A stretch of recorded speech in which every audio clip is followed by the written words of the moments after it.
নমস্কার, আরো একটা নতুন রেসিপিতে আপনাদের স্বাগতম। আজকে খুবই মজার একটা পিঠা রেসিপি আপনাদের সাথে শেয়ার করব। ঘরে থাকা কয়েকটা উপাদান দিয়েই বানিয়ে নেওয়া যায় মজার এই পিঠা।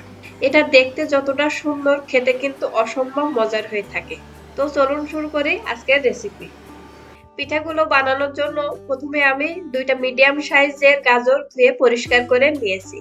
এবার গাজর দুইটা ছোট ছোট করে কেটে নিচ্ছি। এত কম সময়ের ভিতরে এত মজার একটা পিঠা বানানো যায়, না দেখলে কিন্তু আপনারা বিশ্বাসই করতে পারবেন না। গাজর দুইটা আমি এখানে ছোট ছোট করে কেটে নিয়েছি, তবে আপনারা চাইলে গ্রেট করেও নিতে পারেন। গাজর দুইটা কেটে নেওয়ার পর এবার এগুলো আমি পেস্ট করে নেব।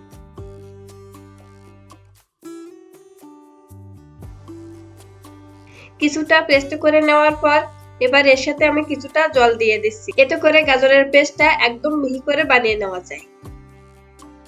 গাজরের এই পিঠা বানিয়ে নেওয়ার জন্য প্রথমে ফ্রাই প্যানে নিয়ে নিচ্ছি 1 চামচ ঘি।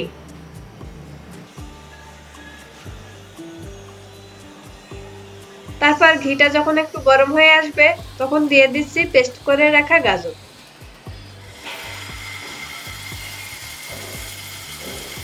এবার গাজরের এই পেস্টটা ঘিয়ের সাথে 2-3 মিনিট ভালো করে ভেজে নিব।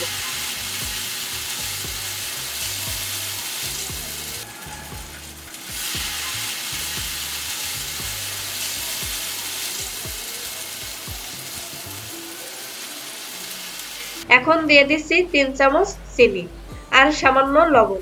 তবে আপনারা যারা বেশি মিষ্টি পছন্দ করেন তারা এখানে চিনির পরিমাণটা একটু বাড়িয়ে নিতে পারেন। চিনিটা গাজরের সাথে ভালো করে মিশিয়ে নেব।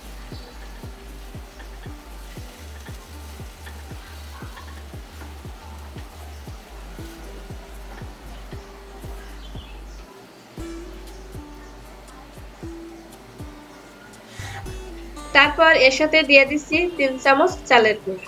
আপনারা যারা আমার চ্যানেলে নতুন তারা প্লিজ আমার চ্যানেলটা সাবস্ক্রাইব করবেন আর পাশে থাকা বেল আইকনটা ক্লিক করে দেবেন। এতে করে আমার চ্যানেলের নতুন নতুন সব ভিডিও সবার আগে আপনার কাছে পৌঁছে যাবে। আর যারা আমার চ্যানেলটা সাবস্ক্রাইব করছেন তাদেরকে অসংখ্য ধন্যবাদ। চালের গুঁড়ো গাজরের সাথে ভালো করে মিশিয়ে নেওয়ার পর যখন এরকম হয়ে আসবে তখন এটা আমি উঠিয়ে নিচ্ছি।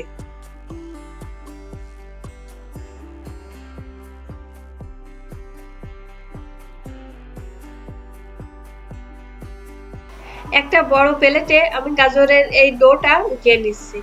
তারপর একটু ঠান্ডা হয়ে আসলে এই গাজর থেকে অল্প অল্প গাজর নিয়ে এরকম ছোট ছোট বল করে নেব। গাজরের এই ডো একটু গরম থাকতেই বলগুলো করে নিতে হবে, তা না হলে গাজরটা ঠান্ডা হওয়ার পর একটু শক্ত হয়ে যেতে পারে, তখন এই বলগুলো করতে একটু অসুবিধা হবে। দেখুন সবগুলো বল আমি একইভাবে করে নিয়েছি। এবার রাইস কুকারের যে ছিদ্র পাত্রটা থাকে তার উপরে দিয়ে আমি ভাপ দিয়ে নেব।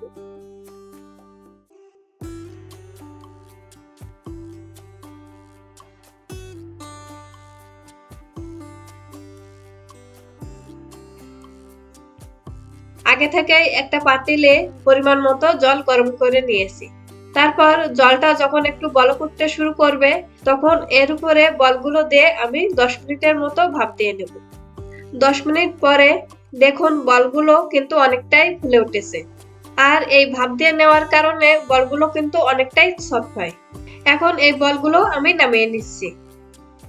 এখন অন্য একটা কড়াইতে নিয়ে নিচ্ছি 1 কাপ পরিমাণের দুধ, দিয়ে দিচ্ছি 2টা এলাচ। তারপর এখানে দিয়ে দিচ্ছি 1/4 কাপের মতো চিনি। চিনি দুধের সাথে ভালো করে মিশিয়ে আরো 2-3 মিনিটের মতো ফুটিয়ে নেব। এখন দিয়ে দিচ্ছি 2 চামচ চালের গুঁড়া, এতে করে দুধ অনেকটাই ঘন হয় আর পিঠাগুলো খেতেও ভীষণ মজার হয়।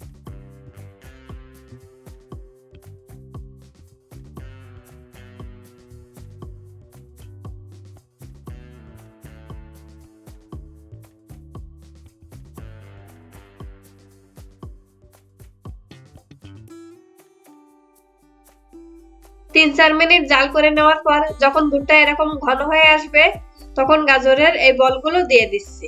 গাজরের এই বলগুলো দিয়ে আমি আরো 4-5 মিনিট ভালো করে ফুটিয়ে নেব। কোনো রকম ঝামেলা ছাড়াই খুব সহজে কিন্তু বানিয়ে নেওয়া যায় এই পিঠা।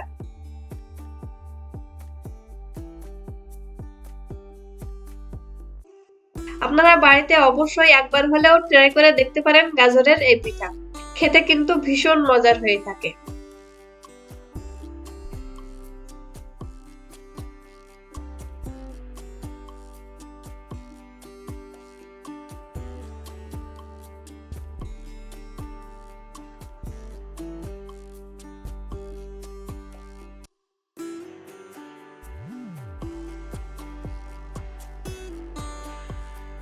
পাঁচ ছয় মিনিট ভালো করে জাল করে নেওয়ার পর এবার এগুলো আমি নামিয়ে নিচ্ছি।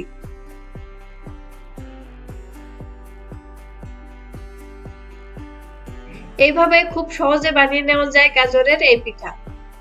ভিডিওটা ভালো লাগলে লাইক, কমেন্ট, শেয়ার করার অনুরোধ রইল।